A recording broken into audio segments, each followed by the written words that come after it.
Religion i middelalderen. I middelalderen der var religion en vigtig rolle i folks liv, da folk var rigtig religiøse. Man gik meget i kirke, og man gjorde næsten alt hvad præsten han sagde. I dagligdagen der spillede religionen simpelthen så stor en rolle, at folk de gik med amuletter og med små kors og ting, der gjorde, at man ligesom hele tiden var forbundet, og man ligesom viste, at man var tilhænger af sin religion. På det her tidspunkt i middelalderen, der troede man på den katolske kristendom.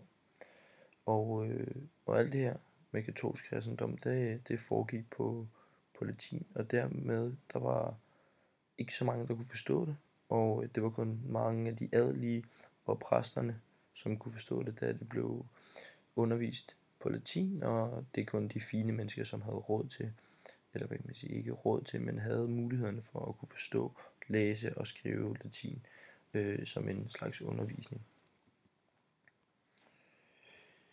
I middelalderen, der kom katolikken, eller hvad kan man sige, kristendommen til at fik rigtig meget magt i middelalderen, fordi den italienske kejser, han begyndte at tro på kristendommen. Og hvis vi kigger her i Danmark, så begyndte vi at komme til de danske kirker, hvor latinsproget det begyndte at ramme. Og det gjorde, at latin det blev til et helligt sprog, og at i kirken i Danmark og i Europa, der ligesom afgjorde, hvilken religion man var i. Og kroningen af kongelige og de her mennesker, som havde mulighederne for det, det foregik også i de danske kirker. Og hvis man kigger på præster og munke, så kan man se, at mange af præsterne og munkene, det er dem, der var sønner eller døtre af nogen, som var en del af adelen og havde mulighederne, og eller det hedder så nonner. Og de havde ligesom mulighederne for at kunne det her, da de havde nogle rigtig gode muligheder for at lære at læse og skrive og forstå latin. I middelalderen blev den katolske kirke med tiden den største og mest mægtige samfundsinstitution. Med Bibelen i hånden forsøgte vi at forstå verdenen, og hele inddelingen af samfundet fandt sin berettigelse i Bibelen og den katolske tro. Dengang var det ikke det enkelte individ, der var så interessant, men det gjaldt mere om at finde sandheden bag hele verdenen. I kirken foregik det hovedsageligt på sproget latin. Dermed kunne almindelige og ordinære folk ikke blive præster eller munke, for det krævede, at man kunne tale og skrive latin.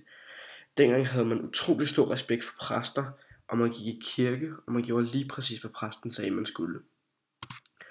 Havde man gjort noget helt exceptionelt i sit liv, kunne man blive udnævnt som helgen. Det var dog kun meget få, som blev udnævnt som helgene. Det var kun paven, som havde magten til at udvælge en person til det. Og for at blive helgen var der en række krav, man skulle opfylde først. Først og fremmest skulle personen være død og have levet sit liv som brændende kristen. Desuden skulle der også være sket mirakler ved personens grav. Hvis en person blev ophøjet til helgene, kunne man bede til personen i håb om, at helgenen så ville beskytte en eller gå i forbøn for en. Det vil sige, at helgenen skulle gå i forvejen op til Gud og bede Gud om, at personen skulle komme i himlen. Sjælen og kroppen i middelalderen, det havde en rigtig stor rolle, og man mente i middelalderen, at kroppen det tilhørte det jordiske, og det var på en måde lidt en byrde at gå rundt i sin krop på jorden.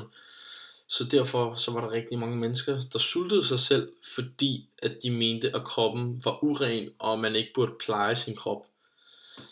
Jorden var i middelalderen lidt et midlertidigt stadie, inden at man kom op i himlen, så man kunne få det evige og dejlige liv, som man snakkede om i kristendommen. Og det at man kunne komme i himlen, det var afhængigt af forskellige ting. Det var især afhængigt af, hvordan du levede dit liv på jorden, og det gik så ud på, hvor lang tid du så kom i skærsilden. For eksempel, hvis du levede som præst eller nonne og virkelig dyrkede kristendommen, så ville du ikke komme særlig lang tid i skærsilden, fordi du sådan dyrkede Gud og dyrkede kristendommen. Og skærsilden, det som I kan se på det her billede, det er en hel masse ild, som man skal igennem, hvor man så får renset sin sjæl og sin krop, inden der man så bliver taget op af nogle engle og bliver taget med op i himlen. Og sjælens uddrivelse af kroppen, det var nok et af de mest ambitiøse mål for den middelalderlige kristendom. Og der skete også en bevidsthedsændring i middelalderen, som var lægekunsten. Og forudsætningen for lægekunsten, det var, at kroppen den var forladt af Gud.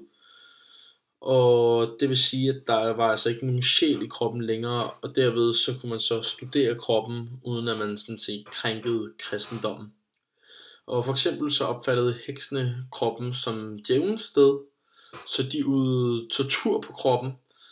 Og i middelalderen mente man, at mennesket det hørte lige så lidt sammen med at man hørte lige så lidt sammen med ens egen krop, som man hører sammen med ens slægt, eller hænger sammen med verden for den sags.